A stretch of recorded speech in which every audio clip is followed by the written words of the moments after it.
Neither JD nor I expected to find ourselves in this position. But it's hard to imagine a more powerful example of the American dream. Who aimed high now, balancing the roles of second lady wife and mother to 3 energetic children. She and JD Vance seemed to be managing it. All at least on the surface, but recently. Usha grabbed headlines when she finally broke into tears and revealed the truth. About JD Vance, what did she say, and could this be the end for them, you know?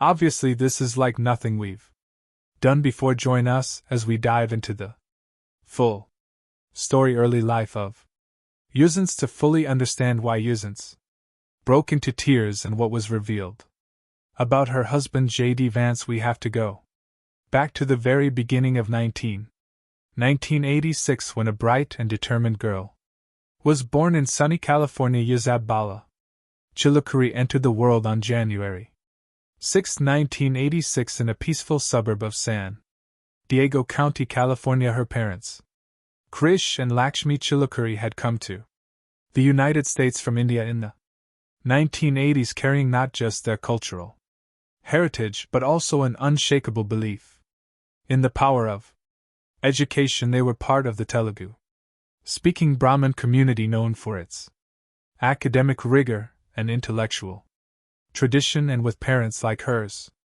Usha was practically destined for greatness. Her father, a mechanical engineer from the prestigious IIT Madras, became a respected lecturer at San Diego State University. Meanwhile, her mother, a Mueller biologist, built an impressive career in academia, eventually becoming a provost at the University of California, San Diego. If anyone ever wondered where Usha got her sharp mind and relentless drive, the answer was obvious. Education and ambition ran deep in her veins. Growing up in the upper middle class neighborhood of Rancho Penasquitos, Usha had a childhood that balanced hard work with fun. She wasn't just the quiet kid buried in books, though she did love to read. She was also a natural leader.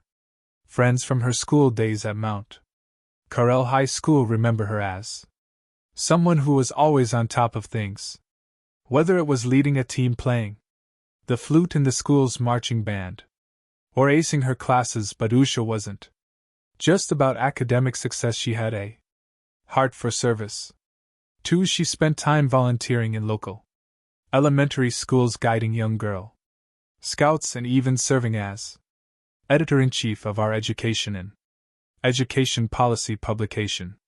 While many students were still figuring out their paths, she was already shaping discussions about the future of education. When it came time for college, there was no doubt that Usha was heading for one of the best. She landed at Yale University, where she earned a history degree, graduating summa cum laude. That's an ultra fancy way of saying she crushed it academically. Not only that, but she was also inducted into Phi Beta Kappa, the country's most prestigious academic honor society. After finishing Yale, Usha decided to take her talents overseas. She became a Yale China teaching fellow and spent time in Guangzhou, China, teaching English and American history at Sun Yat-sen University. But her hunger for knowledge wasn't quite satisfied yet. She then crossed the Atlantic to study at Cambridge University in England, where she earned a Master of Philosophy in Early Modern History. As a Gates Cambridge scholar, clearly she wasn't just book smart. She had an insatiable curiosity about the world. By 2013, Usha had made her way back to Yale, this time for law school, and just like before, she wasn't content to simply be a student. She became deeply involved. She was the executive development editor of the Yale Law Journal, managing editor of the Yale Journal of Law and Technology, and an editor for the Yale's Law and Policy Review. But beyond the academic hustle, she took part in real-world legal work, helping with the Supreme Court Advocacy Clinic, the Media Freedom and Information Access Clinic, and even assisting Iraqi refugees through a special legal project. It was at Yale Law that she met a fellow student named JD Vance, a Marine veteran from a completely different Background one shaped by poverty and struggle in Appalachia. The two fell in love, and JD would later describe Usha as brilliant and way more accomplished than I am, and honestly, he wasn't wrong, but more on them later. The rise of Usance in the legal world. So with all of that background, it is clear to you that a law career was an inevitable option for Usha. At that moment, she wasn't just another ambitious student hoping to land a solid job after law school. She was a force to be reckoned with, a brilliant mind with an unmatched work ethic. She set out on a path that would take her to some of the most powerful legal chambers in the country, and when Usha goes for something, she doesn't settle for anything less than the best. Right after earning her law degree from Yale in 2013, she jumped straight into some of the most prestigious clerkships a young lawyer could dream of. First up, a federal clerkship with Judge Amol Sapar on the U.S. District Court for the Eastern District of Kentucky. For those unfamiliar with the legal world, a federal clerkship is like a golden ticket. It opens doors to top-tier law firms, major government roles, and even the Supreme Court. But Usha wasn't stopping there. She quickly moved up the ranks, clerking for none other than then Judge Brett Kavanaugh on the Court of Appeals for the D.C. Circuit in 2014. And if that name sounds familiar, well, it should. Brett later became a U.S. Supreme Court justice. Still, the biggest moment of her early career came when she landed a clerkship with the highest legal authority in the land, Chief Justice John Roberts of the U.S. Supreme Court. This is the kind of opportunity that only the most elite legal minds receive while working under Chief Justice Roberts. From 2017 to 2018, Usha was part of cases that shaped national policy. She even worked on Avi Gaza, a case involving a juvenile undocumented immigrant in U.S. custody seeking an abortion. Talk about high stakes. But Usha wasn't just content with an impressive judicial resume. She wanted to make an impact in the real-world legal field, so she transitioned from clerkships to private practice, joining Monga Tlis and Olin, one of the most elite law firms in the country, working in both their San Francisco and Washington, D.C. offices. She handled major cases in higher education, local government, entertainment, and technology. In short, she wasn't just practicing law, she was influencing how it was shaped. Now let's put this into perspective. While most lawyers might dream of handling just one high-profile case in their lifetime, was juggling multiple. She worked with Hollywood giants like Paramount Pictures, the regents of the University of California, and even the Walt Disney Company. One day she could be dealing with a legal dispute involving a university, and the next she'd be deep in entertainment law, crafting arguments that affected billion-dollar industries. And then there was Pacific Gas and Electric Company, a powerhouse in the energy world. If you know anything about California's energy landscape, you know that the Pacific Gas and Electric Company has been at the center of some of the most complex legal battles in recent history. And guess who was right? They're navigating those legal waters, yes. Usha. Even before she joined Mongatos and Olan, Usha had already stacked up impressive experience. She had worked as a summer associate at Williams M. Connolly, Tista, Tintinius and Hollister, and Levine, Sullivan, Koch and Schultz, all highly respected law firms, and with her bar admissions in California, Ohio, and Washington, D.C., she was qualified to practice in some of the most influential legal hubs in the country. But here's the thing about Usha: she wasn't just about law. She had a life outside of courtrooms and legal briefs. She served on the board of the Gates Cambridge Alumni Way. If you had placed their childhood side by side, you might have never guessed they'd end up together. JD grew up in Middletown, Ohio, in a world of economic hardship, addiction, and broken family structures. He was raised primarily by his fiery but loving grandmother, Mamo who instilled in him a sense of toughness and resilience. Meanwhile, Usha's upbringing in San Diego was filled with academic excellent structure and the stability of a close Indian American family. Her parents, both accomplished scholars, had high expectations for their daughter, and success was more of a given than a goal, but fate, as it often does, had other plans. As we already mentioned, JD and Usha first crossed paths around 2010, working together on law publications at Yale. At the time, their connection was purely intellectual. They were both sharp, curious, and interested in big societal questions. They even organized discussions on social challenges facing white America, something that JD, given his background, was particularly passionate about. But somewhere along the way, JD began to see Usha as more than just a brilliant classmate. In his words, he was heart-sick over her. He thought about her constantly, and the moment he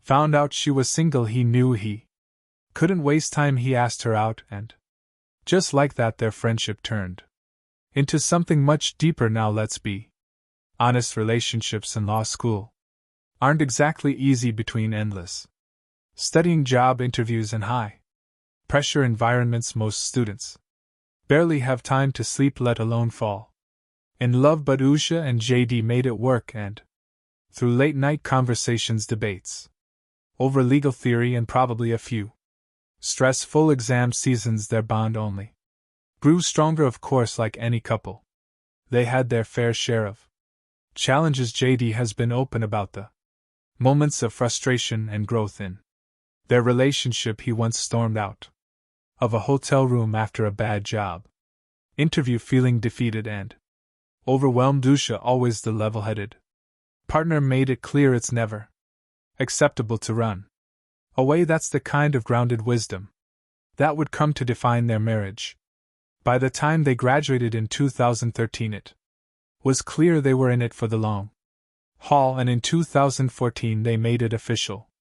Their wedding was a beautiful blend of their two cultures, held in Kentucky. It was an interfaith ceremony that honored both of their backgrounds, with a friend reading from the Bible and a Hindu pundit offering blessings. So it wasn't just about uniting two people, it was about uniting two entirely different traditions, and they did it with love and respect. But if there was one moment that truly highlighted how different JD's world was from Usha's, it was the first time he met her family. In Hillbilly Elegy, JD wrote about his first Thanksgiving with the Chilu Karus, and let's just say it was a culture shock the first time he visited her family for Thanksgiving. He was amazed at the lack of drama. Usha's mother never complained about her father.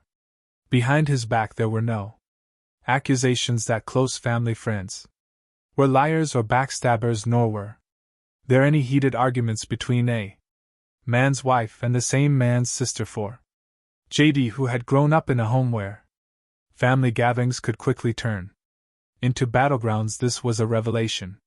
Usha's parents, Chilukuri Radak Krishna and Lakshmi, were kind, supportive, and genuinely enjoyed each other's company. There was no yelling, no grudges, no simmering tension, just warmth and love. Usha's father, an IIT-trained mechanical engineer, and her mother, a molecular biologist, were the kind of people who believed in stability and education above all else. And while they may have initially found JD's background unusual compared to their own, they welcomed him with open arms. For JD, this was a glimpse into a world he had never known, a family dynamic built on mutual respect, communication, and calm. It was both comforting and eye-opening, and it played a major role in shaping the kind of family he and Usha would later build together. In 2016, just 2 years after they got married, JD published Hillbilly Elegy,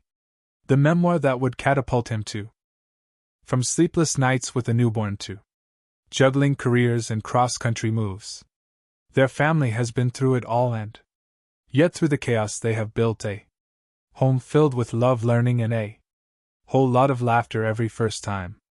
Parent will tell you your firstborn is your trial run, no matter how many books you read or how prepared you think you are. The reality of raising a tiny human is always more challenging than expected for Usha and JD. That learning curve began in June 2017 when they welcomed their first son, Yuan Blaine Vance. The news of Yuan's birth was shared with the world through journalist Megyn Kelly, who posted a photo of the new family of 3 congratulating them on their little bundle of joy. Though the Vances have kept their children largely out of the public eye, this rare moment offered a glimpse into their new life as parents, with Yuan, JD, and Usha stepped into uncharted territory, balancing their demanding careers while navigating the unpredictable world of parenthood.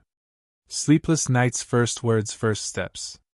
It was all new, and it was all an adventure, given that JD had grown up in a chaotic household. Creating a stable and loving environment for his son was a top priority, but make no mistake, Yuan wasn't just a little science experiment in parenting. He became the center of their world, the first to make them laugh as parents, the first to remind them that life wasn't just about careers and ambitions. Then came Vic, born in February 2020, right before the world went into lockdown. If Yen made JD and Usha first-time parents, Vic turned them into real parents, the ones who have to manage the energy and chaos of 2 little ones at once. Parenting 1 child is exhausting, but parenting 2, that's a whole new level of multitasking. Suddenly, it wasn't just about figuring out nap schedules and baby food, it was about keeping up with 2 wildly different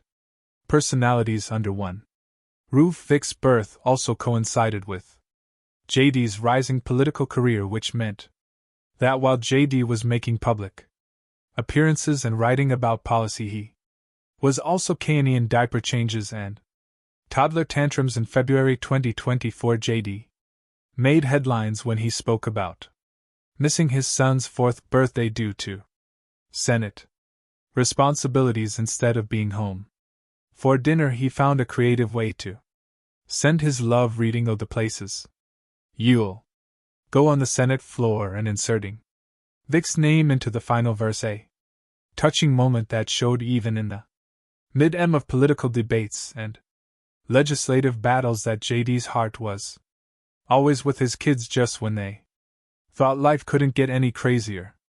December 2021 brought an early Christmas gift, their first daughter, Mirabelle Rose. JD announced her birth on social media, calling her a blessing and sharing just how grateful they were to have her in time for the holiday season with 2 older brothers to look after her. Mirabelle is undoubtedly the princess of the family, the one who gets doted on by everyone, a baby girl in a house full of boys. You can only imagine the energy shift while her brothers were busy running around and causing a ruckus. Mirabelle was the calm in the storm, or at least that's what most baby girls are expected to be, but knowing JD and Usha's kids, she's probably just as strong-willed and full of personality as her brothers. For JD and Usha, raising 3 kids while managing demanding careers hasn't been easy. There were late nights, missed birthday, and moments of exhaustion, but through it all they've remained a team. The Vances at the inauguration. Fast forward to January 20th, 2025. The nation is watching. History is unfolding, and the eyes of the world are locked on Washington, D.C. as JD Vance takes the oath of office, officially becoming the Vice President of the United States. He is only 40 years old, making him the 3rd youngest Vice President in American history, trailing just behind John Greenridge and Richard Nixon, standing by his side as she always. JD Vance looked like a powerful couple. They couldn't avoid rumors about them, either specifically a bizarre and viral claim that Usha had secretly filed for divorce ahead of the 2024 election, fearing she would be trapped in an unhappy marriage if JD made it to the White House. This wasn't just a whisper among internet trolls, it was a full Full-blown social media storm. The story gained traction thanks to a viral TikTok video from a user named Aubrey who confidently delivered what seemed like airtight information. Usha Vance was walking away from her marriage before it was too late. Naturally, the internet ran with it. People speculated wildly. Was Usha unhappy with JD's politics? Was she being pressured to stay in a marriage she no longer wanted? The fact that she had recently left her high-powered legal career only fueled the gossip to summit. Seemed like she was preparing for a major life change, but was it really? Divorce. Then just 37 seconds into the video, the TikToker suddenly smirked and dropped a truth bomb. See how easy it is to make up stories. That's right, the entire thing was fake, just a carefully crafted hoax to prove how misinformation spreads like wildfire. And yet, despite the obvious debunking, the rumor refused to die. Despite the chaos, JD and Usha Vance continued to appear together, looking every bit the committed couple on the campaign trail. If there was tension, they hid it well. Usha was often front and center at JD's speeches, listening intently, giving feedback, and if reports are to be believed, making sure he didn't go too far off script. Of course, their marriage has always raised eyebrows. JD, the rough-edged Appalachian kid turned Yale-educated politician, and Usha, the poised intellectual daughter of Indian immigrants, seem like an unlikely pair. But somehow their differences work. JD has often credited Usha with pushing him to aim higher in life, calling her his Yale spirit guide, while she in turn seems to ground him in reality. Still, even after the TikTok rumor was debunked, people couldn't help but wonder, was there actually trouble behind the scenes? And that's what led to Usha finally speaking out the truth about JD Vance. At 39, Usha Vance finally broke into tears and revealed the truth about JD Vance. Sitting down for what was supposed to be a routine conversation, the poised and composed second lady found herself overwhelmed with emotion as she addressed the swirling rumors about her marriage. Through quiet sobs, she admitted what many had speculated: it's true, he's always gone. Her voice trembled as she spoke. JD's job has taken him away so much: campaigning, meetings, speeches. There are days when I barely see him, and it's hard. It's really hard. For a moment she paused, wiping away tears before her voice steadied.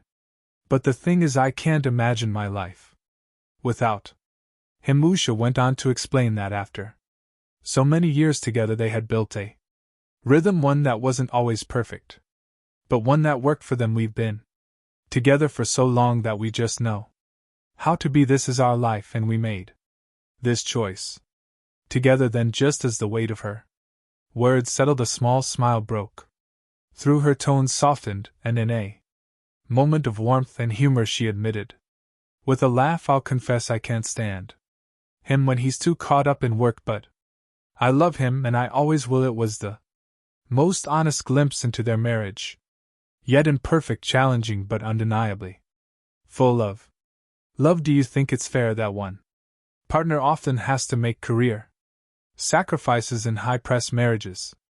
Should there always be a balance, or is this a necessary reality for powerful couples? Let us know in the comments, and subscribe to our channel for more.